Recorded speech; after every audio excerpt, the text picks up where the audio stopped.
Hi, welcome back to educator.com. Today we're going to talk about transformations of functions.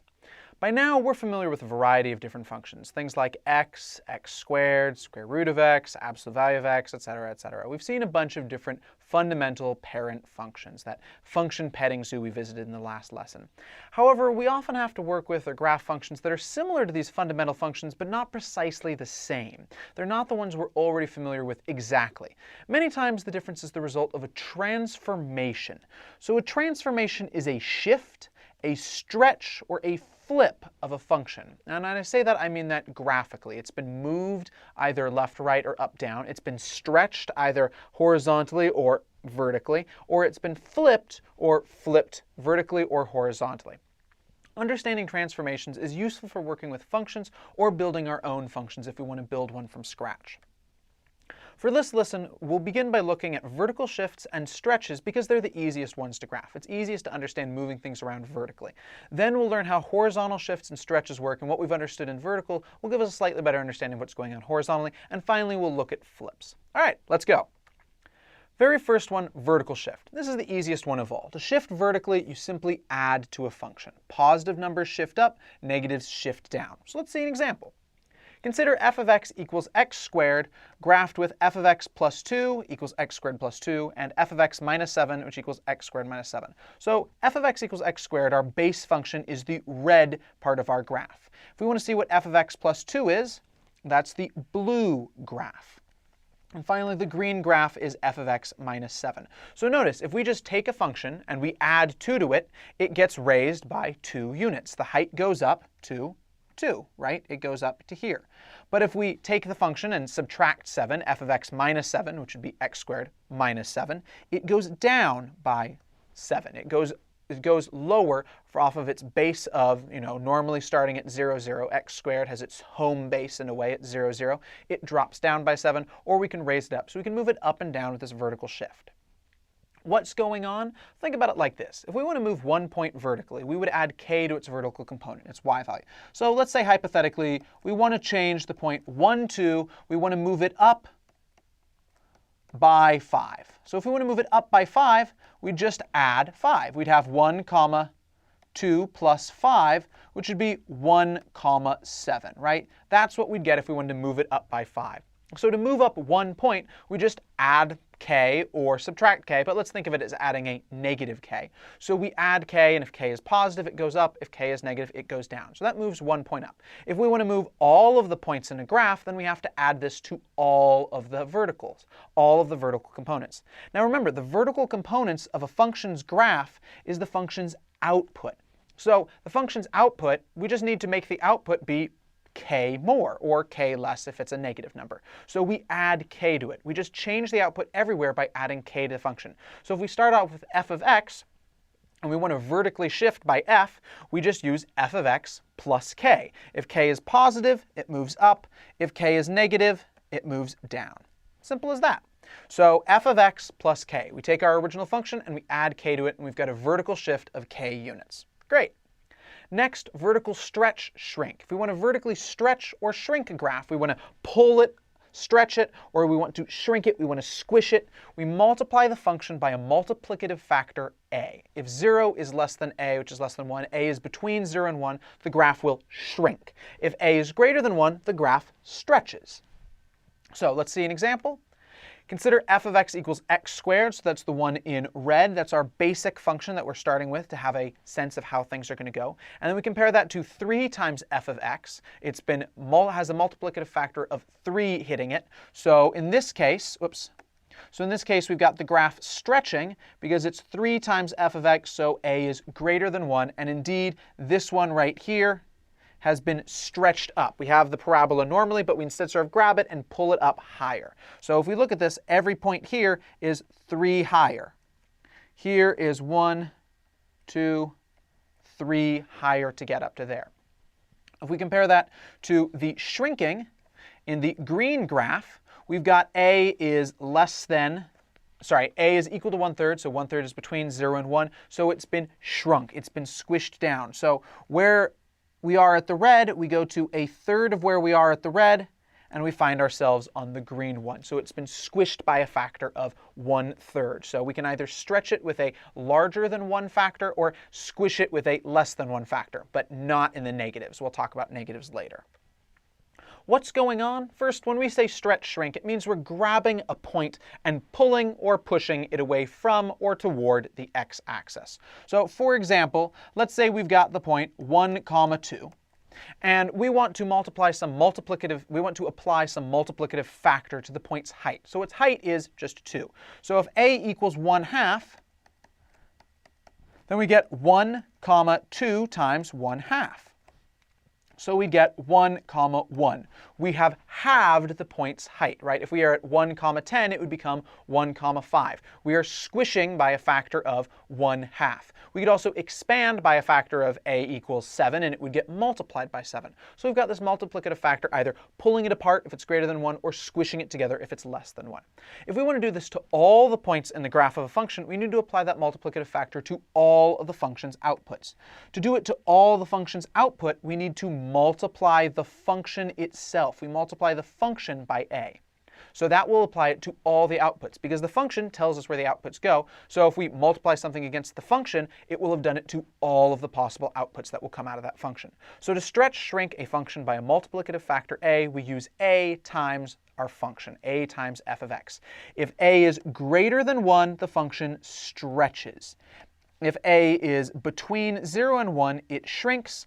And finally, if a is equal to 1, then it doesn't do anything. It has no effect because we're between stretching and shrinking. We're exactly on the middle, and we're just left with the function as it was before. It has no effect. We've grabbed it and then just immediately let go instead of pulling or pushing it together.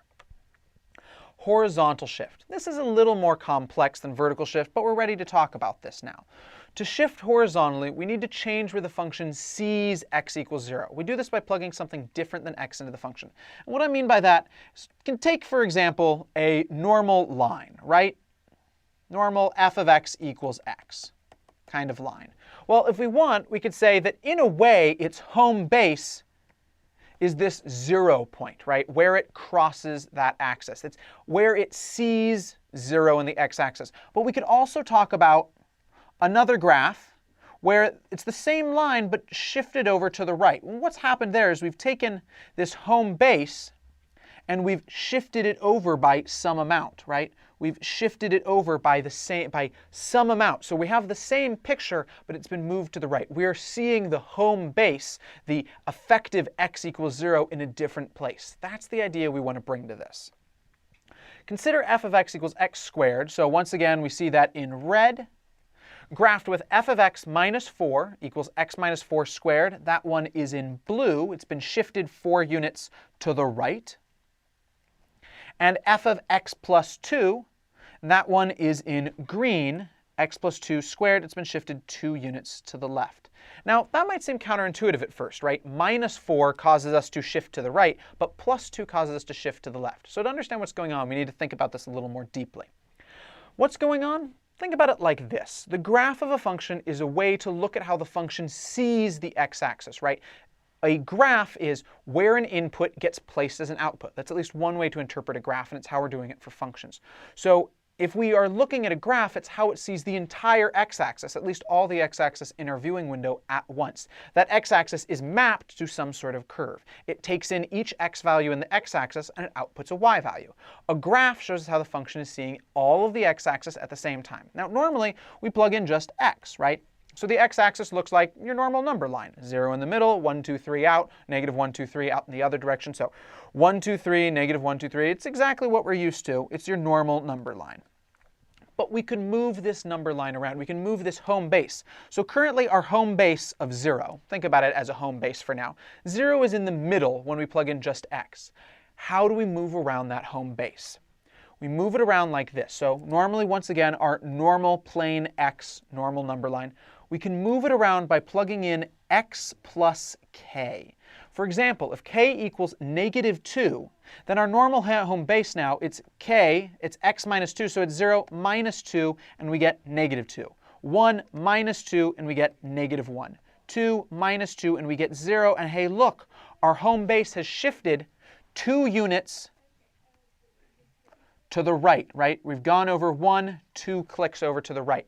And everything has been moved by this amount, right? We've got the -2 on everything, and so that's how we're getting all of these new points. But what we've got by doing this is you've effectively shifted over the location of home base. We've effectively shifted over the location of x equals 0 by subtracting 2 from everything. Since everything is now 2 lower, we had to go where we originally had 2 to now just have 0, to be back in our usual home base. So I want to say this once again, graph shifts to the right with a negative. So if we plug in a negative for k, this x plus k here, if we plug in a negative, we get shifting to the right because we're taking that much away from all the numbers. And so if we're taking them away, it has to be the high numbers, the traditionally right side numbers, that are now going to have our new home base in them. So shifting to the right, horizontal shifts to the right, happen with a negative value for k. What if we wanted to shift to the left? Well, we could plug in a different x plus k. So different x plus k, if we plug in k equals 3, then if we've got plus 3, we now have 3 for our old 0. We have to go to -3 for us to get our home base back, right? So it's now 1, 2, 3 over to the left for us to get from our old home base to our new home base, right? And everything's going to get hit by this plus 3, which is why we've got 6 over here and all these sorts of things. So by adding a positive number, it is the lower numbers, the negative numbers, that are now going to wind up taking the place of having the home base be on that side. So the home base will move to the left if we have a positive k. So if we want to shift to the left, we use positive for k, and that x plus k. Great. Therefore, we can shift around where the function sees x equals 0. This idea of seeing x equals 0, seeing our home base and the rest of the x-axis in turn, is by plugging in x plus k instead of just plugging in x. By shifting around the perceived x-axis, by shifting around this perceived home base, the graph will move horizontally. It will move to the left, move to the right. Now notice this doesn't actually change the x-axis. It just changes the way the function sees it. The x-axis is still going to look totally normal to us. It'll be that normal x-axis that we're used to, but the way the function will interact with it is now based off of this new home base because of us plugging in that x plus k. So to horizontally shift a function by k units, we use f of x plus k, and if k is a positive, we shift left. If k is a negative, we shift right. Now remember, that seems a little bit counterintuitive at first, but if you think about why it's the case, if we put in a positive number, it has to be the negative side that establishes the new home base, the new 0. If we put in a negative number, then it has to be the positive side, the right side, that establishes the new home base, the new 0.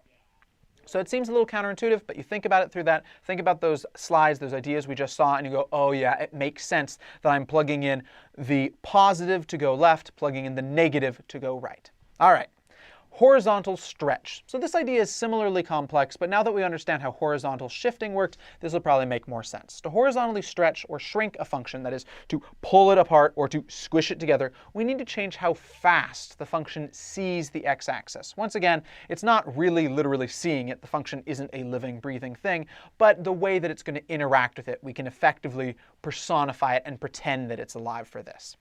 Effectively, we need to shrink how the function perceives x. We need to change the way that the function will interact with that x-axis. So let's look at some examples first. F of x equals x squared, our normal red graph. Let's try if we've put in 3 times x instead. We've put that multiplicative factor on the x, and we get 3x squared, our blue graph. We plug in 1/2 times x, 1/2 x, quantity squared, our green graph. All right, so let's understand what's going on here. What's going on? This idea is very much like what we did with horizontal shift. We're playing with how the function sees the x-axis. Once again, remember, if we plug in just x, we get this guy, our normal number line. 0 in the middle, -1, -2, -3 to the left, 1, 2, 3 to the right. Great, just like normal.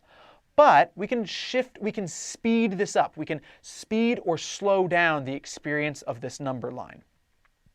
If we plug in an x-axis that has been stretched or shrunk by a multiplicative factor a, so if we have a times x, so for example, if we have 3 times x, we speed it up, right? Instead of 0 to 1, it's now 0 to 3, right? So 0 to 3, and then 3 to 6, and of course 1 and 2 are still in there, but they've gotten shrunk down. We're speeding up how fast we're moving through the numbers.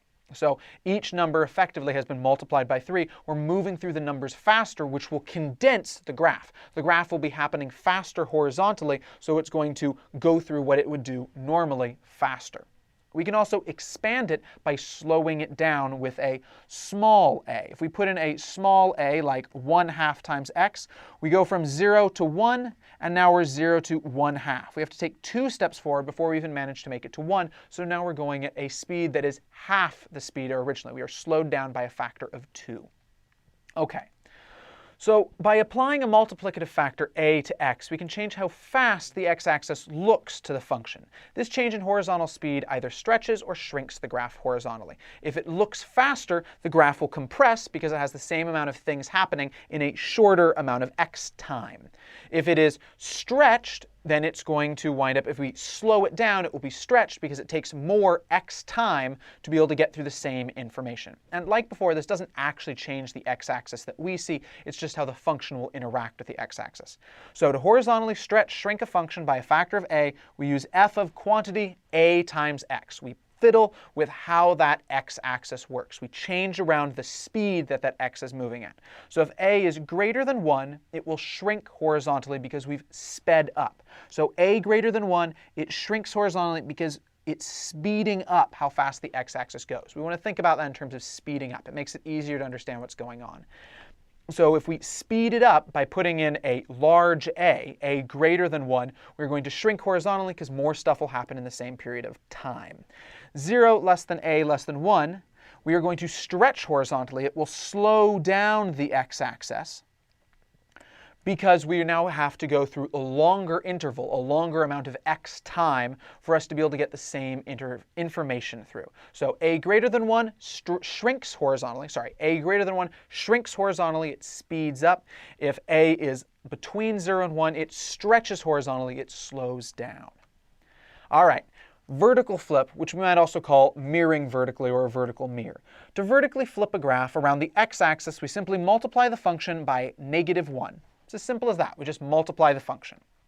So if we have f of x equals x squared in good old red, then we can flip it vertically by just multiplying by a -1. So negative f of x, which is negative x squared, and it flips to pointing in the opposite direction. What's going on here? Well, if we wanted to flip a single point around the x-axis, say we've got 1, 2 again.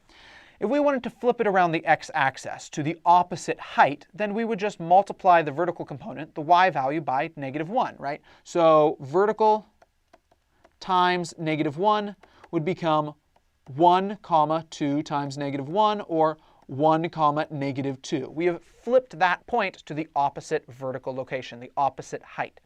This sends it to the opposite side, but it still has the same height in terms of distance from the x-axis. It's now a negative height, or if it started off negative, it'll now be positive. For example, we could have, say, 3, -7, and that would flip to 3, +7, right? So we're flipping from one side to the other side. If we want to do this to all the points in the graph of a function, we need to apply it to the entire function, right? The vertical components are the outputs of the function, so we need to make the function output the negative version everywhere. We do this by just multiplying the whole function by -1. So to flip a function vertically around the x-axis, that is, if we've got, smiley face here, then it will become reversed smiley face here. It is flipped vertically. Thus, to flip a function vertically around the x-axis, we use negative f of x. Great. To horizontally flip a graph around the y-axis, we change how the function sees the x-axis to its opposite. We need to flip its perception of the x-axis. Just like we changed perception of the x-axis with horizontal shift and horizontal stretch, we're going to do that for horizontal flip. We do this by plugging in -x. Let's see an example.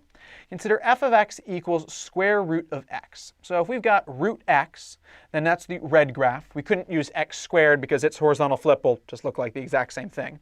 And we'll graph that with f of -x.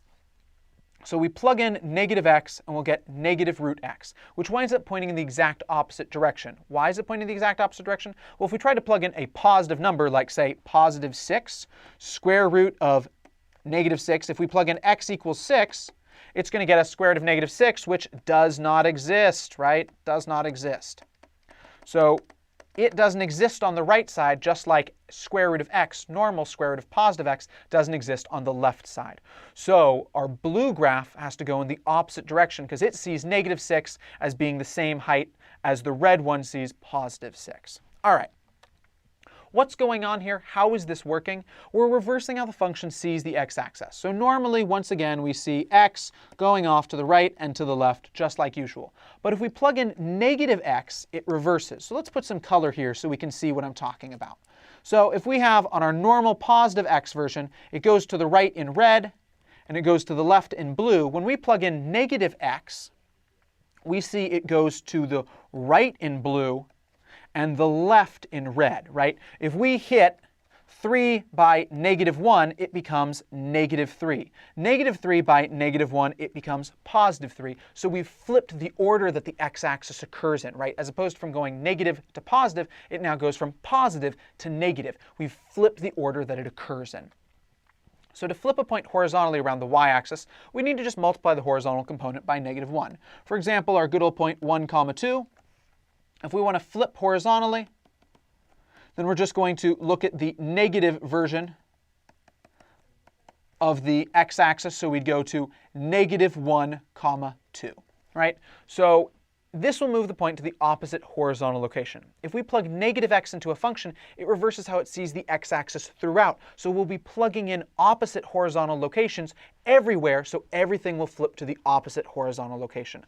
All the points are going to show up in the opposite horizontal location because we've plugged in this negative x. So to flip a function horizontally around the y-axis, we use f of negative x. So what does that mean?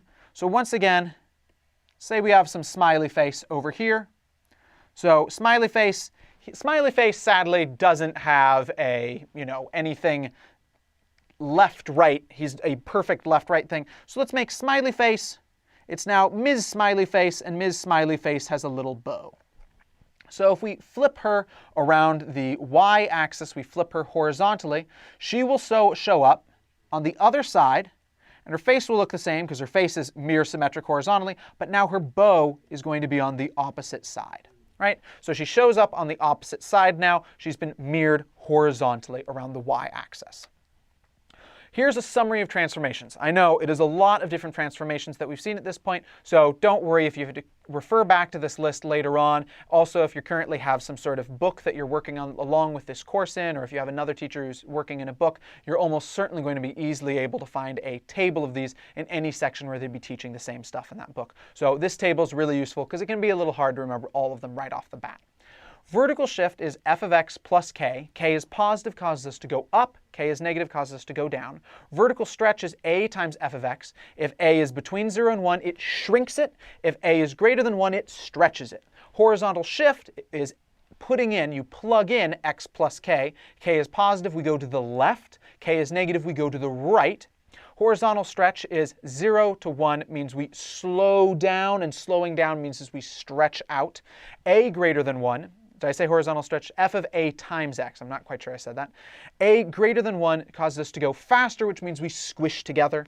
Vertical flip, we flip over vertically. That's negative f of x. Horizontal flip, f of negative x causes us to flip horizontally. One thing to notice, all the vertical stuff happens outside function, right? Happens outside the function. If it's vertical shift, it's f of x plus k. If it's vertical stretch, it's a times f of x. If it's vertical flip, it's negative times f of x. Everything's doing it on the outside of the function. However, horizontal stuff happens inside, right? Horizontal shift is you plug in x plus k. X plus k goes into the function. Horizontal stretch is a times x goes into the function. Horizontal flip is negative x goes into the function. So horizontal things will happen inside the function, happens to what we're plugging into the function, whereas vertical stuff happens on the outside of the function. We don't have to worry about it being plugged in. Okay, that's a summary of transformations. Don't worry if you have to refer to this, but you can also probably think about this sort of stuff. Now that we've got an understanding of where this stuff is coming from, you can probably actually figure out, oh, it makes sense this, and just re-figure it out, re-derive it in your own head without even having to refer to these lists. Horizontal shift, horizontal stretch, horizontal flip, they might be a little bit more difficult, but remember that idea of we're shifting around our home base. We're shifting around the experience of the x-axis. That's what we're shifting with those. Stacking transformations. If you want to do multiple transformations on one function, you just apply one transformation after another. But order matters. So unlike when we multiply and divide and multiply, like if I multiply 5 by 3 by 7 by 8, multiply all those numbers together, it doesn't matter what order I multiply them in. But transformations, it matters the order you put the transformations on. Be careful. You want to order. The order you apply your transformations can affect the result. So the order you apply will affect how it comes out. Not always, but a lot of the time. Decide on the order you want before you do it. So decide on the order. Then apply them to your base function in that order. So the order that they hit that base function, the order that they do their transformations will change what happens. So there are some cases where it won't matter the order you put it on, but other times you're going to get totally different results, and we'll look at an example in just a second. This means you have to think about order when doing multiple transformations. So make sure you think about order if you're doing multiple transformations, because if you don't think about it, you can really get screwed up and get completely the wrong answer. All right, so let's look at an example of why it matters how we stack our transforms, the order that we put our transformations on. So for example, let's consider f of x equals square root of x. And just in case you've forgotten what that looks like, starts at the origin and just sort of goes out like that and slowly increases the farther it goes out. All right, let's say we want to move it 2 units right and flip it horizontally. So we move it 2 units right by plugging in x minus 2 into where we have x. And we flip horizontally by plugging that negative x in here as well. So that's how we do the two different things. We plug in negative x into the function, or we plug in x minus 2. Look at how order matters. So we get very different things depending on the order we put this in.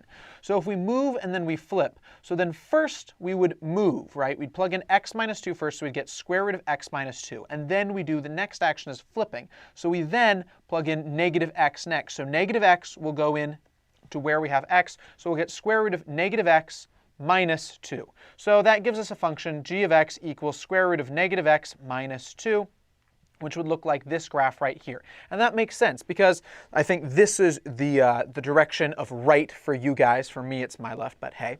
So if we've got square root going out like this, right, and then we pick it up and we move it over, well, the middle's still here, right? It used to be coming directly out, but we picked it up and we moved it over. So when we flip it, it's going to be a farther distance over now and going out the opposite direction. And that's what we see here on this red graph. We see that it is away from the y-axis because it moved away from the y-axis and then it flipped. It turned all the way over it, right? Basically grabbed it like a pole and spun to the other side. So now it is 2 away, but negative 2.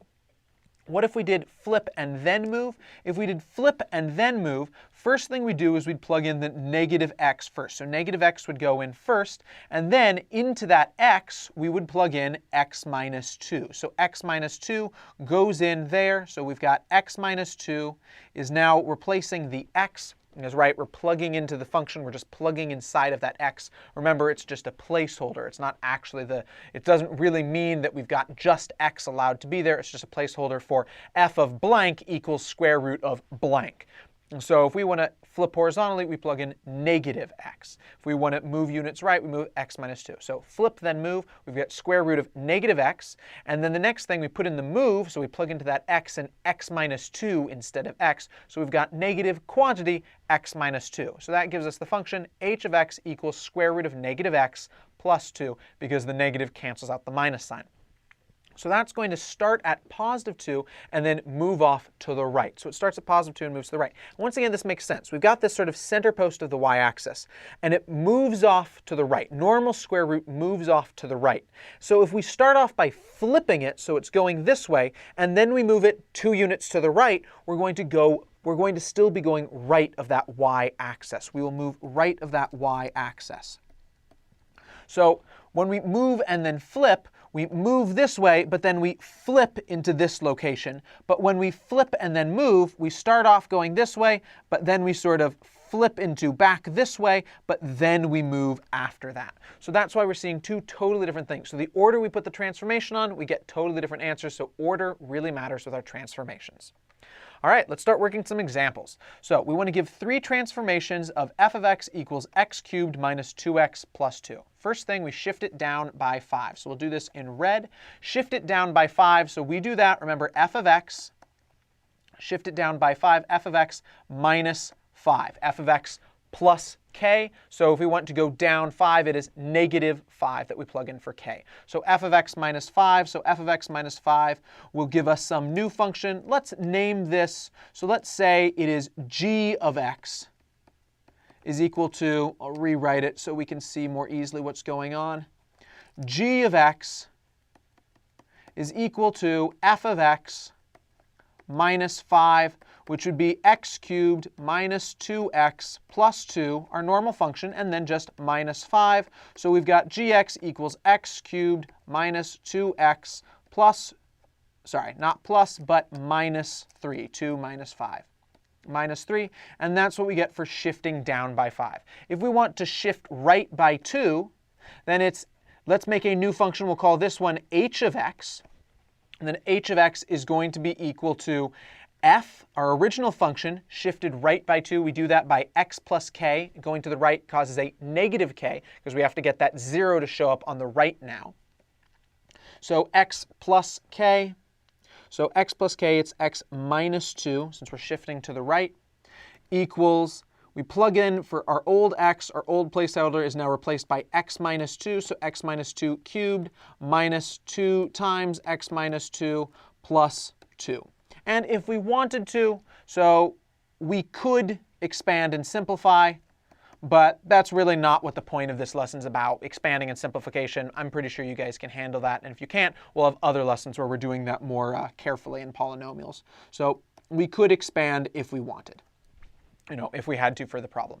Then finally, in green, we shift it left by 1, then up by 4, then flip vertically. So this is the most complicated one of all. We're going to start off by using g, h, and then finally we'll make it to k. So we'll treat each of these as one function after another. So we start off at f of x equals x cubed minus 2x plus 2. All right, now we're going to have a transformation that's going to be left by 1. So we do that by plugging in. So we plug in x plus 1, right? Positive k to move left if we're plugging in horizontally. So we've got a new function, g of x, that's equal to f plugged in x plus 1. And this is what happens if we just shift to the left. Equals x plus 1 cubed minus 2 times x plus 1 plus 2. Great. We could expand if we wanted to. We're not going to worry about that right now. Next, we move up by 4. So up by 4 is function plus 4. So let's call a new function. So it's h of x. And now we're doing this to g of x. So it's h of x is equal to g of x plus 4. And since g of x was equal to f of x plus 1, it's f of x plus 1 plus 4. So we've got what we had before, x plus 1 cubed minus 2 times x plus 1 plus 2. Great. Final one, we're going to name this function k, and now it is a flip vertically. So a flip vertical is a negative version of the function, just multiplying the function by negative 1. So k of x is the vertical flip of h of x. Remember, this has to happen in order, so we're doing it to h of x. So it's negative h of x. Now, what was h of x? Well, h of x was, so it's negative quantity. What do we have for h of x? We had g of x plus 4. So it's negative quantity g of x plus 4. And then what was g of x plus 4? So that was negative quantity f of x plus 1 plus 4. So we get, finally, negative quantity x plus 1 cubed minus 2 x plus 1. Oh, whoops, on the very one above that, sorry about that, I forgot to add on the 4. So we get plus 2 plus 4, or plus 6. Sorry about that one. So plus 6, so minus 2, quantity x plus 1 plus 6. Great. And there we are. We could continue to expand that if we wanted to, but that's ultimately what it's going to be. We'd have to expand a bunch of things, expand the, the cube in there, and then distribute out that negative sign. But that's pretty much what's going on. We just now have to do that all in the order that we're supposed to do. But it's important that we do it in the order of shift to the left by 1, then the shift up by 4, then flip vertically. If we break that order, it's not going to wind up working out. We're going to get a different answer. Great. All right, next example. So we've got a parent function of cube root of x, and that's this guy on the left. Now we want to give the function for the graph on the right. So we need to figure out what things happen to the graph on the right. So the first thing it looks to me is that notice how we've got the right side is down and the left side is up. The way we do that is so it's first we've got a vertical flip. And what comes after that? The home base, in quotes. So home moves. Where was it originally? So it was originally at 0, 0. We'll make a home and say, that seems like a reasonable place to say where its home used to be. So its home used to be at 0, 0. And over the course of becoming the second graph, it goes to, where is its home? Here's 2, 1. So it's at 2, 1. So the home moves 2, 1, which means that we've got two things coming out of this. We've got a shift right by 2 and a shift up by 1. So we can come up with a function for this by just applying these transformations. So first we've got f of x. So let's do our first transformation. G of x equals vertical flip is negative f of x equals cube root of x. So this is our first part. But next, we have the second part that comes in. So second part, we'll call this one h of x. So that'll be what our final function actually is. H of x equals, we've got shifting right. Shift right happens by x minus 2. Remember, x plus k, but we put in negatives to shift to the right. Shift up is just our function plus 1. Those two we can actually put in any order. They'll never wind up interacting with each other since the plus 1 happens completely outside of the function, outside of everything. So negative f of x, so we've got here h of x is equal to g plugging in x minus 2 and also shifting it up by 1. And now g of x is equal to negative f of x. So since g of x is equal to negative f of x, we have negative f of x. Gx becomes f of x. So this here is just the same thing as negative f of x. So it's going to be negative f of x is cube root of x. So, whoops, should be a negative sign there. So g of x minus 2 is negative f of x minus 2 plus 1 equal to negative cube root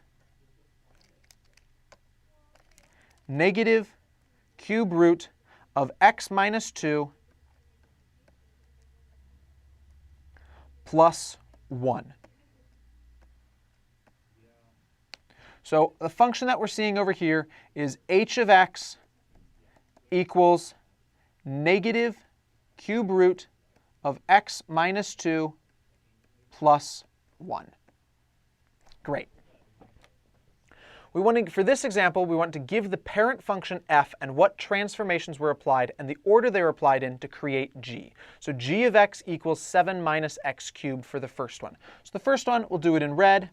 So what is the parent function that makes this up? Well, parent function for g of x in red is going to be f of x equals x cubed, right? We see that x cubed there, so it seems reasonable that that's going to be it. So what had to happen to be able to get 7 minus x cubed? Well, the first thing that had to happen is a vertical flip and then a vertical shift up. We could also have a vertical shift down and then a vertical flip of everything, but it's easier to see it as vertical flip. So vertical flip. And then the second thing is shift up by 7. And that's why we get negative x cubed from the vertical flip, and then shift up 7 will be negative x cubed plus 7, so we get 7 minus x cubed, and that's how we get our red g of x. Now our blue g of x 10 square root x plus 5. So this f of x, it'll start from the basic function of square root x. That's our fundamental function. So what's happened in here? Let's say the first thing, it seems like it's easier to move horizontally than to have to do a vertical stretch first. It actually won't matter what order we do it in, but let's say we'll do it in first order of shift. So we've got x plus 5 in there, so x plus 5, x plus k means it's a positive, so shift by 5 left. It's a horizontal shift, and it goes to the left because it's a positive k. And then the second thing we do is we multiply the entire function by 10, so it is a vertical stretch by a equals 10. We actually could do that in the completely opposite order. We could do vertical stretch by a equals 10, and we get 10 root x, and then plug in x plus 5, and we get 10 times square root of x plus 5. So 1 or 2, it doesn't actually matter which one goes first. Unlike the red function, which actually it did matter that we had a vertical flip and then shift up by 7. We'd have to do a slightly different thing if we wanted to do it in a different order for the red function. But the blue function, anything. Finally, the green function, its basic parent function, what's creating it, its base function, is absolute value of x. Now, for this one, this is a little bit hard to see which one this has to be. It's much easier to start off by shifting to the right by 3 because we see right here this 2x. So 2x means that how the x-axis is being affected has been sped up. But if we speed up and then move by a different thing, well, we're used to moving. All of our theory about moving is based off of move first. Our theory of moving, how we experience the x-axis, was all done on it starting as x and not starting as 2x or 5x or 1/2 x. It was all based on x plus k, not 2x plus k. So we want to start off by shifting, doing our shifting, dealing with that first. So we will shift right by 6. And we know it's to the right because we've got a -6. Now here's actually the thing. It's not by 6. So this is a confusion. It seems to be 6 at first because that plus k, but notice what's really there? 2x minus 6. Once again, we have things in the form x plus k. 2x minus 6 is not in the form x plus k. It's got 2x. It's not just 1x. So we have to get it to 1x first. So we pull out the 2, and we get 2 times quantity x minus 3. So the shift to the right is actually by this 3 here. So we shift right by 3 because we've got k at -3. And then our second one is a horizontal speed up by a equals 2, which is to say it will squish to half of its original horizontal length. Any horizontal interval will squish to half. And then finally, we've got this +1 here, so it shifts up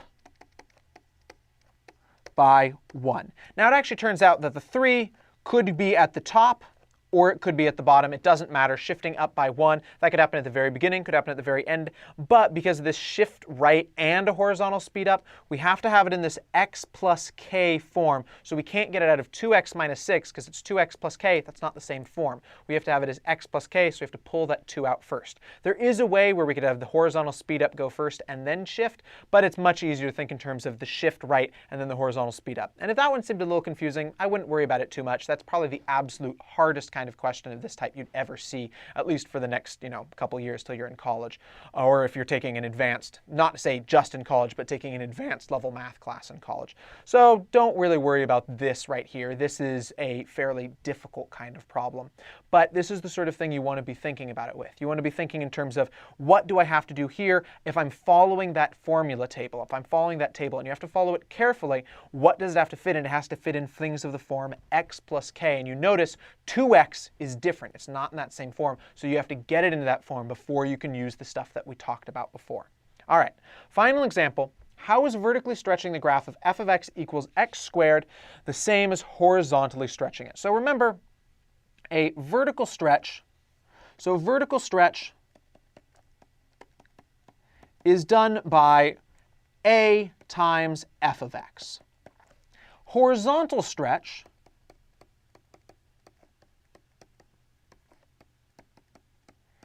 is done by f of a times x. Now, I think it's a little bit confusing to use a in two places, so instead we're going to call this b. So we'll say, we're just using b to prevent confusion. So don't worry about the fact that it's not what we were seeing before. It's not the same a multiplicative factor that we saw before. It means the exact same thing. A and b are both just constants. So a and b are multiplicative constants. They're just how much we're stretching by. Whether it's a horizontal stretch or it's a vertical stretch, it's just how much we're stretching by. All right, so let's see how this works on f of x equals x squared. A times f of x, that's going to be a times x squared. F of b times x, that means b times x will plug in instead for the x. So we'll get bx in as the quantity squared. So over here we've got ax squared and b squared x squared, because the squared will get put onto both of them. So we've got these two things. So how is it that they're the same? Well, how is it that they're similar? What is the connection between them? Well, think about this. A is just a constant, and b is just a constant. So a and b are both constants. But if b is a constant, then that means that b squared is also just a constant, right? If b is 4, then b squared is just 16. So it will be a larger constant than b, but it's still just a constant. It's not allowed to vary around. So b squared is also a constant. So what that means here is in either case, whether it's vertical stretch or horizontal stretch, it just has the effect of multiplying x squared.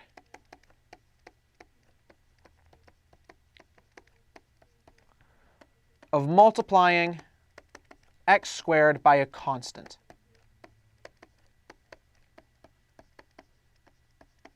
So what we're seeing here, the reason why ax squared, why if we do a vertical stretch and we do a horizontal stretch, and if you go back and you looked at what we saw when we saw a vertical stretch example and we saw the horizontal stretch example, you'll notice that they actually look basically the exact same. There were slight differences, but it's the same sort of stretching going on. Because when we compress it horizontally, it causes it to just sort of squirt up vertically. And when we stretch it out vertically, it's the same thing as if we'd compressed it horizontally. So in either case, whether it's a vertical stretch or a horizontal stretch, it's just the same as multiplying by a constant. So that's why they're so similar. In actually pretty much, I think, all of the fundamental functions that we're used to using by this point, all of them are already things where this is just the horizontal and the vertical stretch will wind up having the same effect. It will do it by different amounts, but ultimately it's just putting a constant into the mix, multiplying things by a constant. The first time that you'll wind up seeing things, and right now, if you've even taken trigonometry, right now the only thing you'd see where you'd be able to see the difference between a horizontal and a vertical stretch is trigonometric functions. If you look at sine and cosine, it actually is possible to horizontally stretch those and vertically stretch those, and you'll get totally different looking things out of a vertical stretch versus a horizontal stretch. Now, it's okay that we haven't really talked about trigonometric functions yet, and you haven't seen them yet probably. Don't worry about that. That's okay. And if you have seen trigonometric functions and you've taken some trigonometry, that's all the better. So you probably are already exposed to this. But just know that later on you will see cases where there is a difference between horizontal stretch and vertical stretch. But for some other functions, like f of x equals x squared, it winds up being that there's not really a difference at all. All right, hope you now have a good understanding of all the different transformations that are available to us. I know there's a lot of them, but if you think through what you're doing with each one, you can probably figure it out without even having to resort to the table. And these are really useful because they let us build a bunch of different functions and understand how to graph functions that seem complex at first, but are really just some basic function we're used to graphing that's been stretched and squished and moved around. All right, we'll see you at educator.com later. Bye.